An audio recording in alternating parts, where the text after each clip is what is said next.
Hallo, ich bin's, Ian. Ich möchte euch kurz meine Lieblingsbücher aus dem letzten Jahr vorstellen.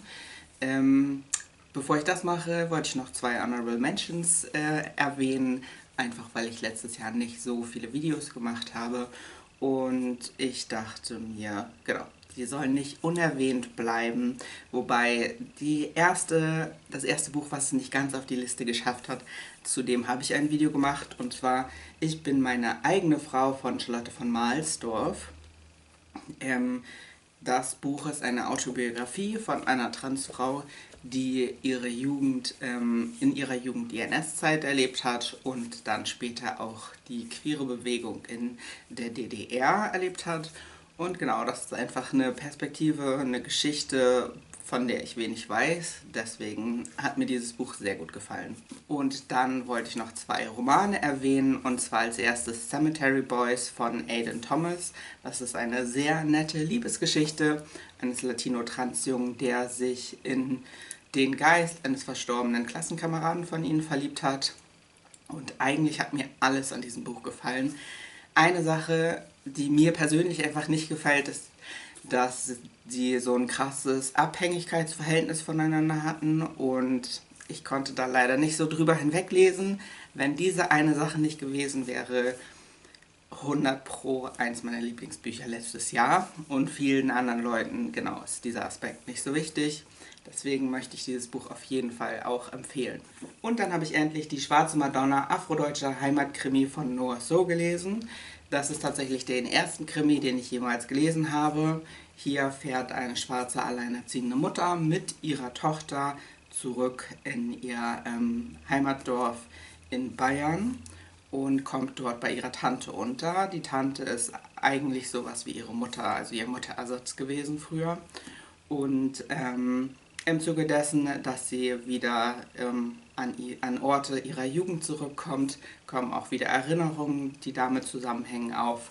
Und insgesamt genau, gibt es auch natürlich Auseinandersetzungen mit ihrer Tochter, so Generationsgeschichten, und auch mit ihrer Tante gibt es Auseinandersetzungen, und diese fand ich sehr spannend. Und damit zu meinen Lieblingsbüchern des letzten Jahres, 2021. Ähm, Ich weiß nicht, ob ihr immer rückblickend nochmal auf eure Bücher guckt. Ich finde es ganz interessant, wie viele Bücher mir generell gefallen haben, ob ich ein gutes Händchen für die Buchauswahl hatte oder nicht. Letztes Jahr habe ich nicht so viel gelesen, und ich hatte auch nicht so ein gutes Händchen dafür, mir die richtigen Bücher auszusuchen. Also wenn ihr mir Bücher empfehlen könnt, gerne. Mich würden auch eure Top, was weiß ich, des letzten Jahres interessieren. Schreibt sie mir gerne in die Kommentare. Genau, aber ich fange einfach an mit den Büchern. Es sind drei Romane und ein Sachbuch. Ich habe jetzt innerhalb dieser Top 4 quasi keine Reihenfolge, sondern die sind einfach vielleicht, ich weiß es nicht. Das erste Buch ist An Unkindness of Ghosts von Reverse Solomon. Ein Raumschiff ist hier auf der Reise zu einem neuen Planeten, der die Heimat für die Insassen, menschlichen Insassen werden soll, und insgesamt die Hoffnung für einen Lebensort für die Menschheit ist.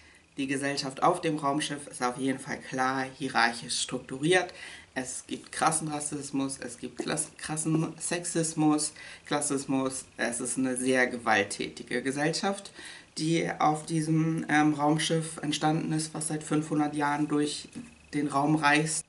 Die Hauptperson Asta versucht sich darin durchzuschlagen, zu überleben, und es gibt auch Ungereimtheiten, was auf dem Raumschiff passiert. Sie versucht das herauszufinden.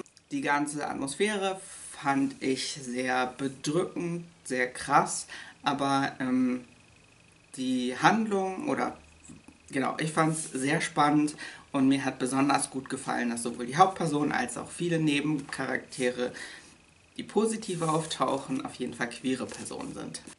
Das zweite Buch ist Das Labyrinth des Fauns von Cornelia Funke, basierend auf dem Film von Guillermo del Toro. Äh, Dieses Buch habe ich ausgesucht, weil ich ja gerne mehr Märchen, Fantasy-Geschichten von deutschen AutorInnen oder so im deutschsprachigen Raum erst erschienen, lesen möchte. Und da bin ich in der Bücherhalle einfach auf dieses Buch gestoßen. Dieses Buch erzählt so abwechselnd zwei Geschichten voneinander. Im ersten Geschichtsstrang geht es, genau, der spielt in Spanien, 1944 ungefähr. Es geht um Ophelia, deren Mutter sich in einen Faschisten verliebt hat. Und die Mutter ist jetzt mit ihrer Tochter zu diesem Mann gefahren. Der Mann ist nicht einfach irgendein Faschist, sondern so militärisch höher gestellt, und er soll Kommunisten und Antifaschisten, Anarchisten jagen, und das macht er auf jeden Fall sehr gerne, und er geht dabei sehr sadistisch vor. Hat mich auf jeden Fall überrascht, wie brutal das Ganze beschrieben wurde, weil ich Cornelia Funke einfach als Kinderbuchautorin kenne und das eher davon erwartet habe. Diese Geschichte wechselt sich ab mit einer sehr märchenhaften Geschichte, in der Ophelia eine Prinzessin ist und vermisst wird von ihren Eltern, und genau, die suchen sie. Mir hat dieser Wechsel dieser beiden Geschichten auf jeden Fall sehr gut gefallen, und ich habe mich sehr gut unterhalten gefühlt, und es hat mich auch gleichzeitig zum Nachdenken angeregt. Deswegen war das ein sehr glücklicher Zufallsfund. Ach ja, ich wollte noch dazu sagen, das Buch ist wohl ziemlich, zum Teil fast Wort für Wort wie der Film. Den Film habe ich aber nicht gesehen, deswegen genau. Ich habe Rezensionen gelesen, wo Leute meinten, okay, das Buch bringt nichts Neues dazu zum Film. Das kann ich nicht beurteilen. Mir hat das Buch auf jeden Fall sehr gut gefallen. Das nächste Buch ist The Stone Sky von N.K. Jemisin. Das ist der dritte Teil der Broken Earth Trilogie. Mir hat die ganze Reihe sehr gut gefallen. Es ist eine Fantasy-Sci-Fi-Welt, in der die ganze Welt oder Gesellschaft von Menschen mit Superkräften bestimmt wird.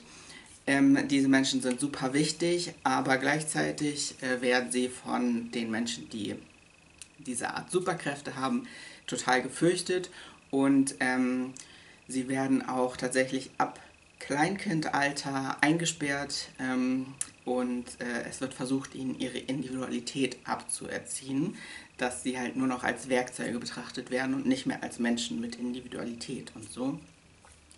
Im dritten Teil geht es jetzt viel um die Tochter-Mutter-Beziehung von den beiden Hauptpersonen, und für mich war das ein bisschen anstrengend zu lesen, aber auch sehr interessant. Und ich fand es einen guten, gelungenen Abschluss für die ganze Reihe, genau, für diese ganze Reihe einfach. Und als letztes das Sachbuch. Ich lese ja sehr gerne Autobiografien, und so ist auch dieses Sachbuch eine Autobiografie, und zwar Assata, eine Autobiografie von Assata Shakur. Ich finde diese Autobiografie sehr spannend und sehr gut geschrieben, und sie wurde von Shakur auf Kuba geschrieben, weil sie in den USA als Terroristin gesucht wird. Und wie es dazu kam, ist auf jeden Fall sehr spannend. Sie hat ein sehr bewegtes Leben gehabt, das hier so episodenhaft, also nicht streng chronologisch berichtet wird. Mir haben besonders gut auch ihre Beschreibung und ihr Ton gefallen. Die Situationen, die sie rauspickt, haben mich so auf vielen verschiedenen Ebenen Dinge lernen lassen, und ich habe es auf jeden Fall so gelesen, dass sie sehr daran interessiert ist, wie Diskriminierung funktioniert, aber halt nicht nur ihre eigene, sondern dass sie sehr intersektional das eigentlich versuchen möchte zu verstehen, und dass sie sehr viel Empathie für ihre Mitmenschen hat, aber gleichzeitig ihren Überzeugungen treu bleibt, und das finde ich sehr beeindruckend. Das waren die Bücher, die mir letztes Jahr super gut gefallen haben, die ich euch auf jeden Fall sehr gerne empfehlen kann, wenn ihr ungefähr was damit anfangen könnt, was ich jetzt kurz zusammengefasst habt.